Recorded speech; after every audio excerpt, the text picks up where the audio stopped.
بسم اللہ الرحمن الرحیم۔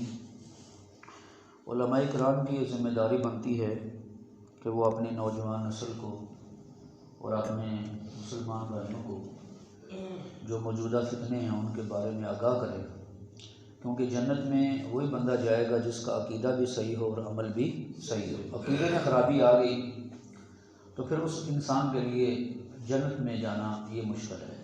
عقیدہ صحیح ہونا ضروری ہے۔ اور حضور نبی کریم امام الانبیاء صلی اللہ علیہ وسلم کا فرمان ہے کہ ایک زمانہ آئے گا کہ علماء کرام ان کو اٹھا لیا جائے گا، یعنی ان کی وفات ہو جائے گی، اور پیچھے لوگ جاہلوں کو اپنا پیشوا بنا لیں گے اور وہ جہالت کی بنیاد پر فتوے دیں گے، خود بھی گمراہ ہوں گے اور لوگوں کو بھی گمراہ کریں گے۔ پچھلے رمضان میں پچھلے سال ہمارے ملک کے تقریباً 50 سے بھی زیادہ علماء، بڑے بڑے جید علماء، ان کی وفات ہوئی اور بڑی تیزی کے ساتھ۔ اور ابھی سوشل میڈیا پہ نوجوانوں کے پسندیدہ وہ لوگ ہیں کہ جو ان کی من مانی اور ان کی خواہش کے مطابق دین کی تشریح کرتے ہیں۔ تو ایک کا ذکر تو میں نے کل آپ کے سامنے کر دیا تھا، آج ایک اور کا ذکر بھی سن لیں۔ اور عام طور پر اس کا نام محمد علی ہے، لیکن مشہور یہ مرزا کے نام سے ہے، مرزا جیل میں، اور اس کو چھوٹا مرزا بھی کہتے ہیں۔ تو یہ جو انسان ہے یہ کسی مستند ادارے کا پڑھا ہوا نہیں ہے، یہ خود بھی وہ کہتا ہے، خود اس چیز کا بھی اقرار کرتا ہے کہ میں کسی مدرسے کا پڑھا ہوا نہیں ہوں۔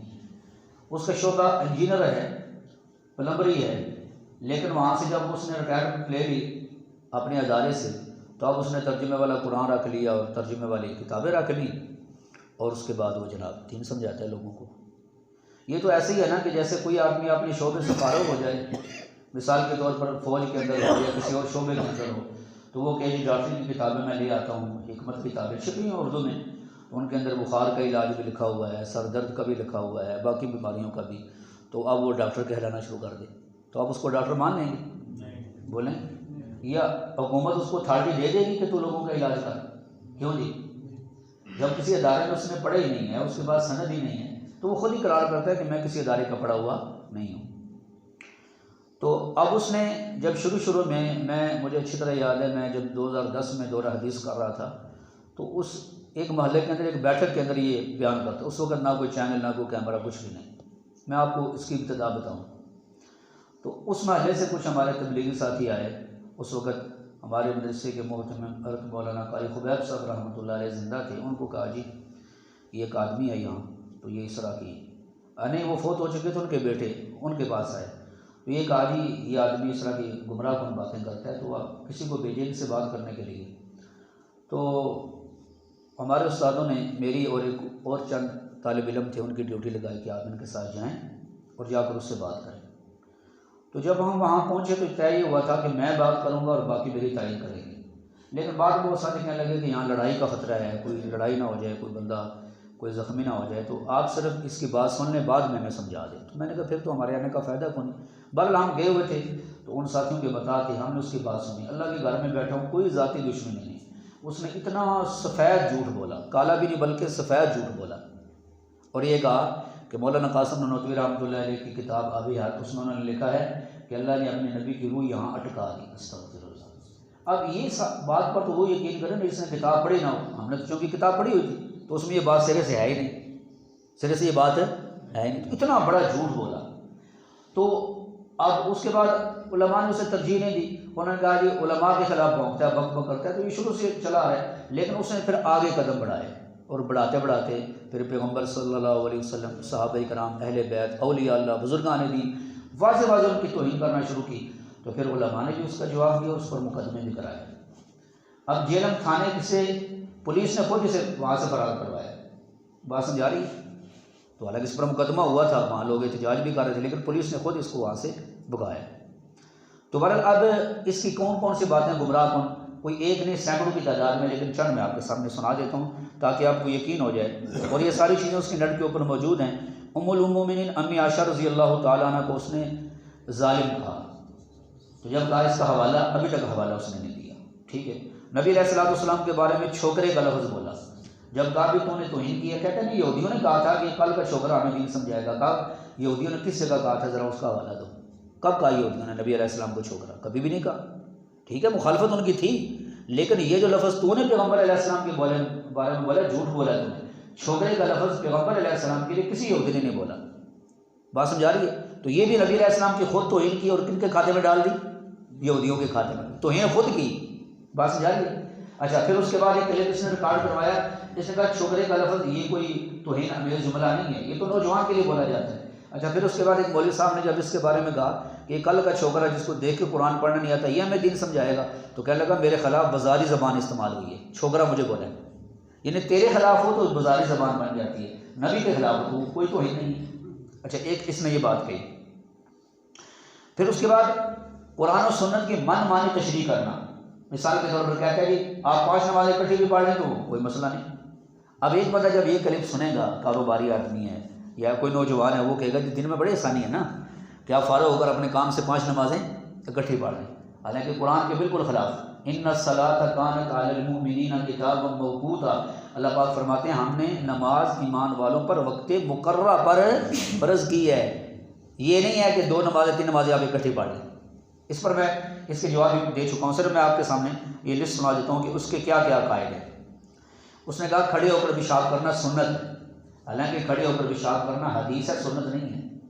ہر سنت حدیث ہوتی ہے لیکن ہر حدیث سنت ہے نہیں ہوتی. راجبی کی جب میں نے بیان کیا، میں نے کہا دیکھو نبی پاک صلی اللہ علیہ وسلم نے وضو کیا اور یہ صحیح بخاری میں جا کر بیوی کا بوسہ لیا، اب یہ حدیث ہے، سنت نہیں ہے. روزے کی حالت میں نبی علیہ السلام نے بیوی کا بوسہ لیا، یہ حدیث ہے لیکن یہ سنت نہیں ہے. کھڑے ہو کر پیشاب فرمایا، یہ حدیث ہے، سنت نہیں ہے. اس طرح کی سینکڑوں مثالیں حدیث میں. نبی علیہ السلام نماز پڑھتے ہوئے جا کے حضور پاک نے اپنے کمرے کا دروازہ کھولا، یہ حدیث ہے، سنت نہیں ہے. جوتیوں سمیت نبی علیہ السلام نے نماز پڑھی، یہ حدیث ہے، سنت نہیں ہے. یہ بات آپ کو سمجھ آئی ہے کہ نہیں آئی؟ بولو. امی عائشہ فرماتی ہیں رضی اللہ تعالیٰ عنہ، جو تمہیں یہ بتایا نا نبی پاک صلی اللہ علیہ وسلم نے کھڑے ہو کر پیشاب کیا، فلا تصدقوا، کبھی اس کی بات نہ ماننا. وہ تو مجبوری کا واقعہ. نبی علیہ السلام کو درد تھی کمر میں یا گھٹنوں میں یا ٹانگوں میں کوئی درد تھی جس کی وجہ سے حضور پاک علیہ السلام بیٹھ نہیں سکتے تھے، تو ایک آدھ دفعہ کا واقعہ، وہ بھی مجبوری کا ہے. اللہ کے نبی جو مجبوری کی حالت میں کام کرتے ہیں نا، وہ سنت نہیں ہوتی، وہ حدیث ہوتی ہے. کیا ہوتی ہے؟ حدیث ہوتی ہے. عمل سنت پر ہوتا ہے، حدیث پر نہیں ہوتا. اچھا جی، اس کے بعد قادیانیوں کے بارے میں 2 باتیں اس نے کی ہیں. ایک تو یہ کہا کہ قادیانی یہود و نصارہ سے اچھے کافر ہیں. کیا کہا؟ اچھے کافر ہیں یہود و نصارہ سے. کیوں؟ اس نے کہا یہ کلمہ تو پڑھتے ہیں نا، وہ تو تمہارے نبی کا کلمہ بھی نہیں پڑھتے. میں اس کی مثال یہ دیتا ہوں، میں کہتا ہوں قادیانی یہودیوں سے، عیسائیوں سے اور باقی سارے کافروں سے بدترین کافر ہیں. پوچھو وجہ. ایک آدمی یہاں کھرانے میں آ جائے اور یہ کہ پیپسی لے لو، کوکا کولا لے لو، ٹھیک ہے، ہر بندے کو پتہ ہے پیپسی کوکا، جس کا دل کرے گا لے گا، جس کا دل کرے گا نہیں لے گا. ایک آدمی بوتل میں شراب بھر کے اوپر پیپسی کوکا کولا کا لیبل لگا کے یہ کہ پیپسی لے لو، کوکا کولا لے لو، جب آپ کو پتہ چلے گا نا تو آپ کہیں گے یہ سب فراڈیوں کا سردار ہے، یہ ہمیں حرام پلا رہا ہے اور اوپر لیبل حلال کا لگایا ہوا ہے. اب بتاؤ آپ کہیں گے نا فراڈیوں کا سردار؟ کہیں گے کہ نہیں؟ کہیں گے نا. تو مرزئی ہیں، تو مرتد ہیں، کافر ہیں. نبی علیہ السلام کی ختم نبوت کا انکار کرنے کی وجہ سے 100 آیتوں کے منکر ہیں، 200 حدیثوں کے منکر ہیں، لیکن لیبل لگاتے ہیں مسلمان. اور انہوں نے جو ہمارے نیشنل قومی اسمبلی کا فیصلہ اس کو آج تک قبول نہیں کیا. تو ہو کر کافر، لیبل اوپر مسلمان کا لگا کے لوگوں کو دھوکہ دیتے ہیں. تو یہودی آئے گا ہر بندے کو پتہ یہودی ہے، عیسائی آئے گا ہر بندے کو پتہ عیسائی ہے، ہندو آئے گا ہر بندے کو پتہ ہندو ہے، کوئی اس کے بعد نہیں سنے گا. لیکن مرزائی کہتے ہیں میں مسلمان، ہم تو مسلمان ہیں اور مسلمان ہونے کے اعتبار سے وہ دعوت دیتے ہیں. تو اب بتاؤ یہودی بڑا کافر ہے کہ مرزائی بڑا کافر ہے؟ تو اس نے یہ بات کی، اس نے کہا نہیں یہ اچھے کافر ہیں. مسلمانوں کے دل میں تو نرمی پیدا کر دی. اگلی بات اس نے باقاعدہ بیان بات کر، اس نے کہا کہ اگر مرزائی ہمیں کافر کہنا چھوڑ دیں نا، ہم ان کو کافر کہنا چھوڑ دیں کہ جب ہمیں وہ کافر کہتے ہیں اس وجہ سے ہم انہیں کافر کہتے ہیں. حالانکہ مرزائیوں کی کفر کی وجہ یہ ہے ہی نہیں کہ وہ ہمیں کافر کہتے ہیں تو ہم انہیں کافر کہتے ہیں. یہ بات غلط ہے. ہم انہیں اس وجہ سے کافر کہتے ہیں کہ وہ نبی پاک صلی اللہ علیہ وسلم کو آخری نبی نہیں مانتے، اس وجہ سے ہم ان کے کافر کہتے ہیں. یہ انتہائی گمراہ کن نظریہ ہے کہ جو اگر ہمیں کافر کہنا چھوڑ دیں تو مرزائی کہہ دیں کہ ٹھیک ہے جی ہم تمہیں کافر نہیں کہتے تو ہم ان کو مسلمان مانیں گے. بولو سارے. اچھا تو یہ باقاعدہ اس نے بیان ریکارڈ کروایا. اور آپ یقین کریں کہ یہ جو حدیث کی کتابیں ہیں، جو حدیث کی کتابیں ہیں ان پر اتنے اس نے جھوٹ بولے ہیں، اتنے جھوٹ بولے ہیں. رکھی تو کتابیں آگے ہوتی ہیں لیکن پڑھنے کی توفیق نہیں ہے. بات سمجھا رہی؟ حدیث کی کتابیں آگے رکھ کے جھوٹ بولتا ہے، یہ فلاں کتاب میں یہ لکھا ہے، فلاں کتاب میں یہ لکھا ہے، فلاں کتاب میں. تو کئی دفعہ علماء نے کہا اس کا حوالہ تو پیش کر. اور پھر جب مناظرہ کے لیے کوئی عالم آتا ہے تو اکیڈمی کو تالے لگا کے بھاگ جاتا ہے. وہ کتنی دور سے آئے تھے مفتی دارالمسعود صاحب، کراچی سے بیچارے سفر کر کے، پہلے کہتا رہا میری کرامت ہے وہ نہیں آئیں گے، میری کرامت ہے وہ نہیں آئیں گے ہیں۔ جب وہ آ گئے انہوں نے اعلان کیا میں 3 دن ادھر ہوں، ٹھیک ہے، تو تالے لگا کے لوگوں نے ویڈیو بنائی، آ کے تصویر بنائے، اکیڈمی کو تالا لگا ہوا ہے۔ اچھا جب انہوں نے 3 دن کا الٹیمیٹم دیا، جب وقت پورا ہو گیا واپس یوں کراچی پہنچ گئے تو چوہے کی طرح بل سے نکل کر بڑھ کے مارنے لگا۔ نہیں سمجھ آئی؟ بغض والے آدمی کی یہ نشانی ہوتی ہے نا، انہیں کہتے ہیں آ جاؤ میدان سے، کہڑا میرا مقابلہ کرے گا، جو کوئی بندہ ہوتا ہے تو نس جاتا ہے، جو میدان خالی ہوتا ہے پھر آتے آ جاؤ میرے مقابلے سے۔ اس کو کیا کہتے ہیں؟ عبادت کے بغض؟ بولو نا سارے، بغض۔ اچھا جی، انگریز کی محبت میں سیدنا عبداللہ بن عمر رضی اللہ تعالیٰ عنہ کی توہین کر دی۔ کہتے ہیں یہ حدیث عبداللہ بن عمر کو سمجھ نہیں آئی، اگر انگریز کے سامنے رکھی جائے تو اس کو سمجھ آ جائے۔ عبداللہ بن عمر پتہ کون ہے؟ نبی پاک صلی اللہ علیہ وسلم کے صحابی ہیں، اور حضور پاک علیہ السلام سے اتنی محبت تھی کہ جب حج میں جاتے تھے نا تو ایک جگہ سے وہاں سواری گزری تو سر نیچے کیا، کسی نے پوچھا کیوں؟ کہا کہ یہاں ایک درخت ہوتا تھا، نبی پاک صلی اللہ علیہ وسلم حج کے لیے آئے تھے تو حضور پاک نے یہاں سر نیچے کیا تھا ٹہنی سے بچنے کے لیے، تو میں نے کہا میں بھی حضور کی مشابہت اختیار کروں گا۔ ہیں کہتا ان کو حدیث انگریز کے سامنے آپ رکھے تو انگریز کو سمجھ آ جائے، ہیں اتنی محبت گورے کی۔ اچھا ایک حدیث بیان کرتا ہے، یہ دیکھیں میں آپ کو سمجھاؤں، جیسے یہ کہتا ہے حدیث بیان کرتا ہے، کہتا ہے نبی پاک صلی اللہ علیہ وسلم بیٹھے ہوئے ہیں، دسترخوان لگا ہوا، اوپر گو بنی ہوئی گو رکھی ہوئی ہے، گو سمجھتے ہیں گو؟ تو نبی علیہ السلام سیدنا امیر معاویہ رضی اللہ عنہ بھی بیٹھے ہیں، سیدنا امیر معاویہ رضی اللہ عنہ پوچھے یا رسول اللہ یہ حرام ہے آپ نہیں کھا رہے؟ حضور نے فرمایا حرام تو نہیں ہے لیکن میرا دل نہیں کرتا کہ میں اس کو کھاؤں، حرام نہیں ہے۔ تو سیدنا امیر معاویہ رضی اللہ عنہ کھا رہے ہیں، حضور پاک ان کی طرف دیکھ رہے ہیں، صرف حدیث میں آتا ہے ینظر الیہ کہ نبی علیہ السلام امیر معاویہ کو دیکھ رہے تھے، امیر معاویہ کھا رہے تھے، حضور پاک نے منع نہیں فرمایا۔ تو وہ پتہ کیا کہتا ہے؟ آنکھیں نکال کے ایسے کہتے ہیں ایسے حضور دیکھ رہے تھے، ایسے آنکھیں نکال کے، آپ اس کی ویڈیو بے شک دیکھ لیں یوٹیوب کے اوپر، آنکھیں نکال کے نا ایسے منہ ٹیڑھا سا کر کے امیر معاویہ کی طرف دیکھ رہے تھے۔ یہ گستاخی ہے کہ نہیں نبی پاک صلی اللہ علیہ وسلم کی؟ بتاؤ تو نے دیکھا حضور علیہ السلام، یہ کسی صحابی نے بیان کیا کہ اللہ کے نبی نے یوں منہ ٹیڑھا کیا؟ اس طرح منہ ٹیڑھا کر کے آنکھیں نکال کے کہتے ہیں یوں دیکھ رہے تھے، استغفر اللہ نعوذ باللہ، یہ کھلی کھلی کوئی ہے۔ اچھا پھر اس کے بعد جو اس نے آئمہ حضرات پر الزامات لگائے وہ انشاءاللہ میں پھر کبھی آپ کو سناؤں گا۔ ایک بیان کرتے ہوئے کہتا ہے، کسی نے سوال کیا، کہتا ہے جب میں بیان کر رہا ہوتا ہوں نا میرے سے سوال نہ کیا کرو، میں جب بیان کر رہا ہوتا ہوں میری تائید ہو رہی ہوتی ہے۔ اب یہ نبوت کا دعویٰ ہے، تیری کون تائید کر رہا ہے ابھی؟ یا واضح کر شیطان تیری تائید کر رہا ہے یا اللہ کر رہا ہے؟ ہیں اگر اللہ تیری تائید کر رہا ہے پھر تو نبی ہو گیا، اور اگر شیطان تیری تائید کر رہا ہے پھر تو شیطان ہو گیا۔ ہیں آب زمزم کے بارے میں کہتا ہے کہ اس سے تو لوگ استنجا بھی کرتے تھے، حالانکہ کسی بھی حدیث میں اور تاریخ کی کتاب میں نہیں لکھا ہوا کہ زمزم کے پانی سے لوگ استنجا کرتے ہیں۔ یہ بھی اس نے بھونک ماری ہے، کہتے ہیں زمزم کے پانی سے لوگ استنجا کرتے تھے۔ پھر کہتے ہیں کہ اس تسبیح ہے نا سبحان اللہ و بحمدہ عدد خلقی و رضا نفسی و زنت عرشی و مداد کلماتی، کہتے ہیں کہ نبی علیہ السلام نے یہ فرمایا تھا اپنی بیوی جویریہ رضی اللہ تعالیٰ عنہ کہ آپ صبح سے مصلی پر بیٹھی ہوئی ہیں اور میں نے تمہارے بعد 3 دفعہ یہ کلمات کہے ہیں تو میرا ثواب تمہارے ثواب سے زیادہ ہو گیا۔ تو کہتے ہیں اگر ہم یہ کلمہ پڑھیں نا، اگر یہ تسبیح پڑھیں تو ہمیں تو نبی علیہ السلام سے زیادہ ثواب ملے گا۔ اب اندازہ کریں آپ، حالانکہ ہمارا ایمان ہے کہ نبی پاک صلی اللہ علیہ وسلم نے ایک دفعہ سبحان اللہ کہہ دیا نا، ہم ساری زندگی سجدے میں پڑے رہے ہیں، ہمارا ثواب حضور پاک سے زیادہ نہیں ہو سکتا۔ آپ اللہ کے محبوب نبی ہیں، نہیں سمجھے؟ بلکہ صحابہ سے بھی زیادہ نہیں ہو سکتا، کہتا ہے ہمارا ثواب حضور پاک سے زیادہ ہو جائے گا۔ اچھا پھر ایک بیان کرتے ہوئے کہتا ہے سنی ہونے کی گارنٹی لینی ہے تو یہاں سے لو، میری اکیڈمی سے لو، اور امام حسن کو گارنٹی نہیں دیتا۔ کہتا ہے امام حسن کے بارے میں سوال کیا ایک آدمی نے، امام حسن رضی اللہ تعالیٰ عنہ نے امیر معاویہ کے ہاتھ پر بیعت کر لی تھی، تو امام حسن جنتی ہیں کہ نہیں؟ بولو نا، ان کا امام پھر جنتی نہیں ہوگا؟ بولو نا۔ ایسے کئی لوگ کہتے ہیں نا ہم تو جنتی لیکن ہمارا امام جنتی نہیں، کہتے ہیں نا، تو ہم کہتے ہیں جب امام حسن جنتی ہیں رضی اللہ تعالیٰ عنہ تو ان کا امام بھی جنتی، اور فراغ سے جواب کیا دیتا ہے 100 کروڑ بھی حسن آ جائیں تو کون ہو سکتا ہے ان کو جنت کی گارنٹی دینے والے؟ بھائی تو ان کو گارنٹی نہیں دیتا تو تجھے لوگ کے پٹھے کس نے اختیار دیا کہ تو لوگوں کو کہتا ہے سنی ہونے کی گارنٹی مجھ سے لو؟ تو کیا چیز ہے؟ تو کون ہوتا ہے؟ بولا بزرگان دین کے بارے میں تو کہے کہ بابت شاہی کوئی نہیں ہیں، تو یہ کہے کہ بابت شاہی کوئی نہیں، اور اپنے بارے میں کہے کہ سنی ہونے کی گارنٹی مجھ سے لو، میں دیتا ہوں سنی ہونے کی گارنٹی۔ بات جا رہی ہے؟ اچھا ایک بیان میں اس نے خدا کے بارے میں 3 کفریہ جملے بولے ہیں۔ پہلا جملہ اس نے یہ بولا، اس نے کہا کہ اس زمانے میں آڈیو ویڈیو لیک ہو رہی ہیں، تو اللہ نے اس زمانے میں نبی بھیجنے کا رسک نہیں لیا. اب بتاؤ اللہ رسک لیتے ہیں؟ اور یار رسک وہ لیتا ہے جس میں کمزوری ہو. اللہ میں کوئی کمزوری ہے؟ اس نے کہا اس زمانے میں اللہ نے نبی بھیجنے کا رسک نہیں لیا. اب یہ کفر جملہ ہے کہ اللہ کے بارے میں رسک کا لفظ بولا جائے، رسک نہیں لیا. اچھا اس کے بعد کہتا ہے کہ اگر میں گناہ کرتا ہوں، میں توبہ کر لیتا ہوں، پھر میں گناہ کرتا ہوں تو خدا میرے بارے میں کیا سوچے گا؟ وہ خدا سوچتا نہیں ہے کسی کے بارے میں. خدا کا علم کامل ہے، کامل اکمل مکمل ہے. کہتا ہے خدا میرے بارے میں کیا سوچے گا؟ بات سمجھا رہی ہے؟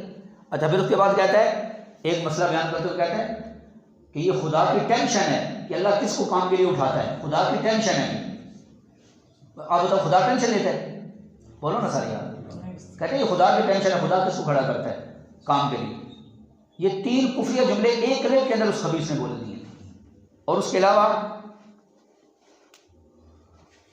کہتا ہے کہ نبی کریم صلی اللہ علیہ وسلم کی جب جسم مبارک وفات کے بعد پڑا ہوا تھا، وہ تو بڑا غلط لفظ بولتا ہے. میں تو وہ لفظ نہیں بول رہا آپ کے سامنے، بلکہ علماء نے پکڑ کی. کہتا ہے کہ سیدنا ابو بکر صدیق نے خطبہ دیا تو ترجمہ پتہ کیا کرتا ہے یہ مرزا جیل میں؟ کہتے ہیں کہ جو محمد صلی اللہ علیہ وسلم کی عبادت کرتا تھا نا، میں آپ کو صرف سمجھانے کے لیے وہ جملہ بول رہا ہوں، بڑا میرا دل نہیں کرتا میں جملہ بولوں. کہتا ہے کہ محمد صلی اللہ علیہ وسلم مر گئے. استغفر اللہ، یہ باقاعدہ اس کا لفظ ہے، مر گئے. میں نے کہا جب تیرا باپ مرے گا نا پھر بھی کہنا میرا باپ مر گیا ہے، فون کر کے بتانا. اس وقت میرے والد صاحب وفات پا گئے ہیں اس وقت جو تو یہ کہے گا. لیکن پیغمبر کے بارے میں استغفر اللہ. بے خبیث یہ بھی تو کہہ سکتا ہے نا کہ نبی پاک صلی اللہ علیہ وسلم کی وفات ہو گئی، آپ اللہ کو پیارے ہو گئے، آپ انتقال فرما گئے. یہ لفظ بھی تو ہو سکتا ہے، لیکن جملہ یہ بولا. اور پھر کہتا ہے ابو بکر صدیق نے توحید بیان کی ہے، شان رسالت نہیں بیان کی حضور علیہ الصلوۃ والسلام کے جسم مبارک پر. حالانکہ جھوٹ بولتا ہے. صدیق اکبر نے پہلے شان رسالت بیان کی ہے، توحید بعد میں بیان کی ہے. بلکہ صدیق اکبر نے پتہ کیا فرمایا جب آئے حجرے میں، آپ کا سینہ ہنڈیا کی طرح ابھر رہا تھا اور حجرے میں داخل ہوئے، نبی پاک صلی اللہ علیہ وسلم کے جسم مبارک کے اوپر کھڑے ہو کے بوسہ دیا نبی علیہ السلام کے چہرے کو، اور یہ کہا کہ یا رسول اللہ صلی اللہ علیہ وسلم، آپ کی زندگی بھی پاکیزہ تھی، آپ کی وفات بھی پاکیزہ ہے. اللہ پر 2 موتیں جمع نہیں کرے گا. آپ نے اللہ کا پیغام پہنچا دیا، اللہ آپ کو بہترین صلہ عطا فرمائے، بہترین بدلہ عطا فرمائے پوری امت کی طرف سے. پہلے شان رسالت بیان کی اور پھر اس کے بعد توحید بیان کی. لیکن کہتے ہیں اور پھر اگلا جملہ کہتا ہے یہ اللہ کا احسان ہے کہ اللہ نے اپنے نبی کو بھیجا. حضور کا کوئی احسان نہیں ہے کہ آپ نے ہمیں اللہ کا تعارف کروایا. نہیں سمجھے؟ کہتا ہے حضور علیہ السلام کا کوئی احسان نہیں ہے کہ آپ نے ہمیں اللہ کا تعارف کرایا. استغفر اللہ، نعوذ باللہ.